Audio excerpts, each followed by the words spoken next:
I had a pumpkin display. They ate some of my pumpkins. She's eating it now. Pumpkin is supposed to be good for dogs. Jabbies. Jabbies. You weren't supposed to have that.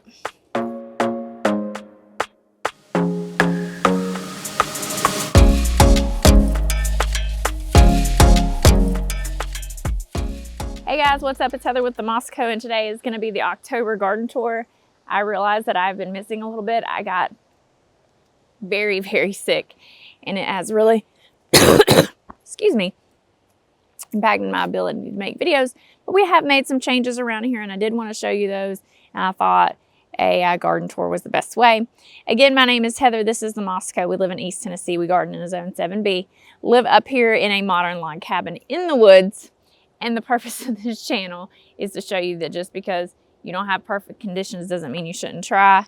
That's what we're doing around here. And by not perfect conditions, I mean the most destructive, but absolutely adorable pack of puppies. She's literally eating a plant right now. Ray.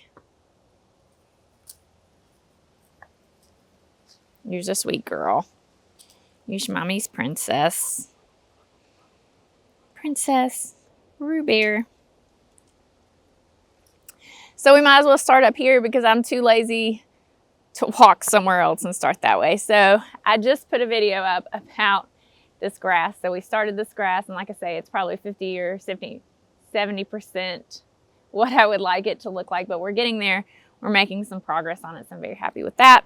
I did want to this fall fix this flower bed up here. So if you walk up to the walkway to the house, let's flip you around. A couple things going on. So the coleus looks amazing. It was supposed to be all the way across, but again, we haven't figured out the best way to keep them from being destructive yet. And don't mind that I drug a hose through it, and this beautiful sweet potato vine still doing great, looking amazing. This is Elbrado coleus, Wicked Witch coleus. I did switch out the container plantings for some pansies. It is obviously to that direct afternoon sun is frying this sucker. So I think I'm going to move this down there to the shade, which means I will have to move its sister plant somewhere as well. I would love to put evergreens here, and this gets the full hot afternoon shade, but that gets very dappled sunlight. I probably will still try it. I will have to buy it probably at height because it ain't gonna grow. So again, this bed is the one that we did the sun study on. I am thinking, all right, hear me out when I say this. I am thinking we're going to put boxwoods here. That has been the thought process for the last couple months. And I'm going to shear them. And I did say there will never be anything formal in my garden. I live in a log cabin in the woods. Formal doesn't make sense. Never, never, never.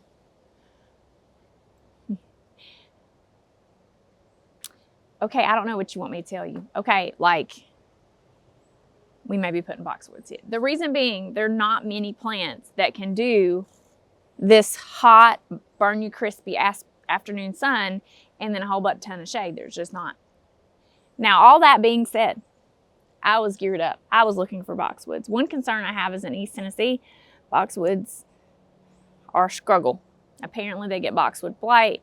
I'm finding you can't even get sprinter boxwoods here. Just don't even, they're not allowed. So I did see one of my favorite plants in the whole world that tolerates full sun to part shade. Now, are we calling that down there part shade? We're probably calling it full shade. It gets less than 4 to 6. Okay. So I ordered one. It's a white camellia. And it only gets 4 to 5 feet tall and wide. It would be evergreen, glossy dark leaves, because I do want glossy dark leaves so that in the front of the bed, let me flip you around while you having to look over my shoulder. So I'm thinking, 4 to 5 tall and wide, right? And then some, seasonal planting in the front. Now this looks, you know, maybe part shade, but we're gonna find out. So I bought one and I'm gonna plant it right here and see how it does. And if it will show growth, because like, you know, it may not bloom very profusely, but if it will put on some new growth in the spring, I'll probably deck the whole sucker out in that camellia. When I do that, I will make a video and show you guys. But that is the plan. I want to just trial that plant out. So what's interesting here is that is native, never been worked soil I created that flower bed. This side, and they need to match, is the soil that the people before me had it, and they had landscape fabric down. And so the soil under here is super compacted, and I've been dumping mulch. So the first couple inches are great. They've got a lot of organic matter, but underneath that, like when you dig it, it comes out as a solid chunk of clay. There's no love to that. And it also gets a lot of water. So I'm definitely gonna have to plant those high because I don't think they'll tolerate that. Amend the soil quite a bit. But yeah, that would be the dream, to have a line of, now I know camellias grow slow, but to have a line of camellias all the way around that bloom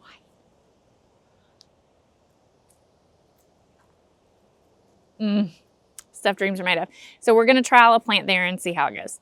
Now this bed over here to the side, I told y'all I wanted to change it out. I haven't had time to change it out. I do wanna still do the lamb's ear all the way around. Remove all these plants. I wanna put the 3, I'll probably divide them. What are those called? Somebody help me. It's gonna come to me. Black-eyed Susan over in that bed over there that gets full sun-ish. Right, the part that gets full sun, because let's not talk about it. These peonies are gonna go. They flop every time. They get some kind of fungus on them, they're done. But we're gonna cut the line exactly even instead of it trying to go back like it does currently, the peony. It's gonna be exactly even. We're gonna do lamb's ear all the way around and then 3 gardenias in the center. Because more southern plants with white flowers, yes, please and thank you. So let me take you, before we go down there, let's go over here. I made a video about this, but that video never saw the light of day. This bed down here. Now, it don't look great right now, y'all, okay? Like, don't judge me. It don't look great right now, but it's got potential. So I came in here and relayed all the strip. The dogs haven't eaten it yet. And then all of the, see this? This is what happens when you have dogs. Okay, all of the, there's another one right there, you see it? All the hostas that were in the front beds, I brought them over here, I divided them to within an inch of their lives, and I planted them. I will think that maybe 50% hopefully make it, but this is the hardest ground to dig in. To dig these quote-unquote holes, and let's use that terminology very loosely. Like, they have dug so many of these up. Is that one at least rooted? It's trying to root. Now, grant you, these aren't in here very deep. That's problem one. Because you have to, like, use a hammer and a chisel and make a hole. But the idea being to deck this out with hostas all the way across. Like, all the way from the edge all the way down. It gets full shade out here. Hostas should love it. So the reason that I moved all these hostas, I have wanted to put hostas in this bed. Oh, you found your other pumpkin, huh? I had a pumpkin display. They ate some of my pumpkins. She's eating it now. Pumpkin is supposed to be good for dogs. Jabbies. Jabbies. You weren't supposed to have that. So I moved all these over here because, again, I want this to just be a swath of hostas. Now I'm going to go back through and I'll show you what I did in the other bed and do this with this bed. So part of the problem, there's several problems with the dogs in the beds. One, they just come in here and eat the plants. Like, they'll do that. 2, they run through it like a bunch of wild banshees and they trample the plants. So you can put stuff down to prevent them from eating the plants, and it works fairly good if you stay on top of it. The other thing of trampling them, and I'll show you how I did it over here. So I moved these over here. I have wanted to move these over here. They were burning over there. They were bleaching out. They looked great for like a month and then they were done. I wanted to move these over here. They're free plants. It was like 100 of them. It was unbelievably hard work because this ground is so hard to do. But if it will grow up and just have this swath of hostas, it will all have been worth it if the dogs don't kill it. The reason for that is I wanted to take the bed that they were in and put in incredible hydrangeas. And I wasn't going to do it just yet, but the incredible hydrangeas were on sale on the River Winners Direct website for like 14 bucks a piece. And I was like, it's a sign. So I removed all of those, and they come in like quarts. And I'm sure some people are like, no, I don't want quarts for my hydrangeas, but I do because I don't have to dig big holes. I promptly planted 9 of them in this bed, and Jason mulched it for me, which was very kind. The dogs promptly ate that one and that one. So I've come back in with the stuff to stop them from eating. I will buy another one to go here. They've put on a significant amount of growth. But if you look in here, you'll notice this is what I mean by the dogs will run through here and just bowl it over. So I've come in and I've put tent stakes around it to hopefully deter them from just running through the beds. So I'm going to do that in the bed over there and hope for the best. But these have grown at least twice, if not 3 times the size of what they came in. So that is very promising to me. I will probably put up right here somewhere. Right here. Incredible hydrangeas, those beautiful white blooms, because this was getting too much sun for hostas, but it doesn't get hot afternoon sun. So I'm hoping that I can have this beautiful bed with just gorgeous hydrangeas. It'll cover the soil. That's another thing that I'm working on this year. Covering the soil so you don't have to mulch as much. Now, this is the pots that we always change out seasonally. Rue, quit.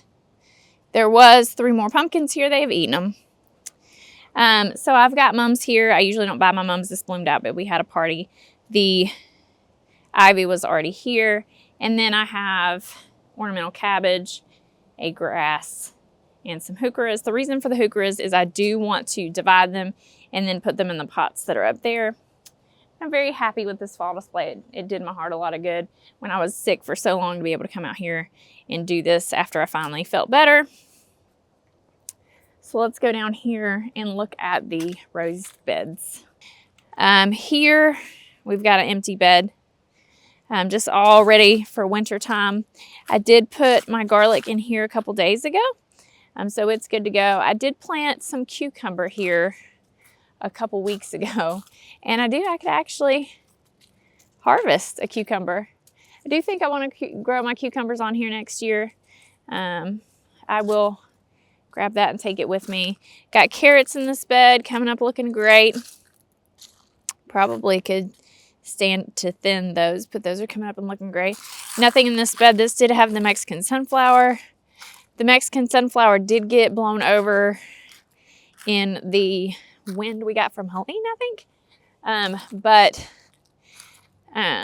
it was a beast of a plant.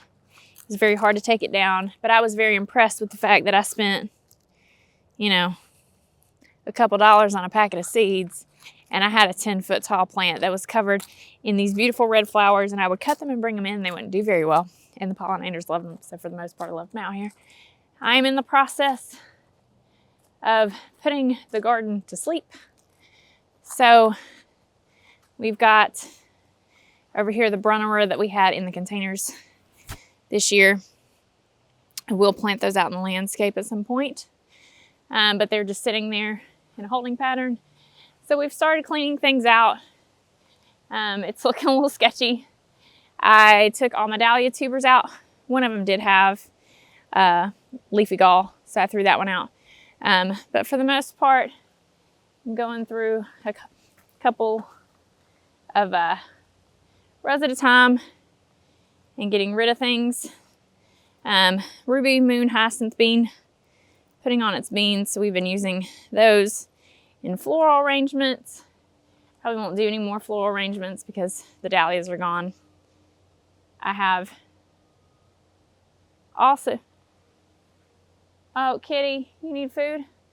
We've had a kitty that started to show up and I need to feed. We'll go in here real quick. Wow, it's wonder the dogs haven't busted in here.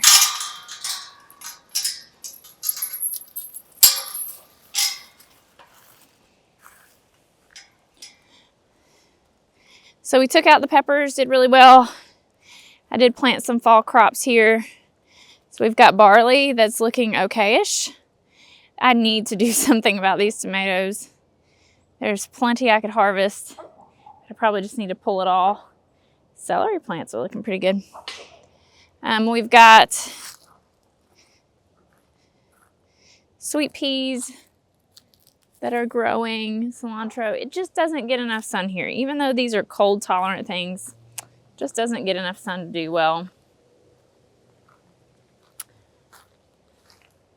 I pulled all of this yesterday and I am still putting straw on it to decrease weed growth and problems. I should just come pull all these and fry them. All these green tomatoes and just come fry them. Now this one, has this been eaten by bugs? We can probably eat that. There's so much fruit in here that I need to do something about. What do we got here? That could probably be pulled and eaten. Anyhow, so I've got some anemone tubers that I put in here that I bought at Costco. And then I do have my cool flowers, which would be my snapdragons right here, and they're looking really good.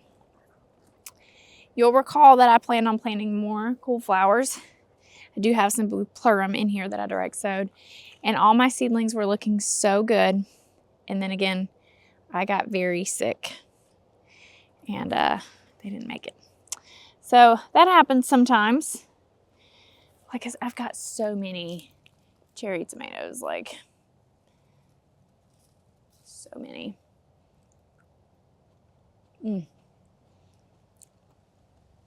just come out here and pick them and bring them inside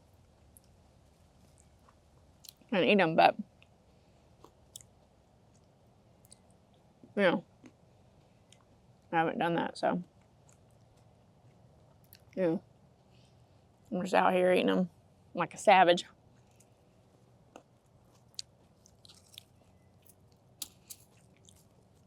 Can y'all hear that kitty? Probably not. So anyhow, that's all we got going on right now. I mean, things do look a little different from the last time you saw it, but I should just come harvest these and not be so lazy. I will say one of these experiments this year was, are the red ones better, the yellow ones, the sugar sun golds or whatever? Sun golds are better. They're way better. The dogs just saw the cat. That's not going well. So anyhow, that's the garden. That's what it's looking like here in October. And, you know, considering how sick I was, I'm pretty happy with it. So, you know, you win some, you lose some. I really lost when I was very, very sick. So in any case, I'm rambling. Thank you guys so much for watching, and we will see you in the next one. Bye.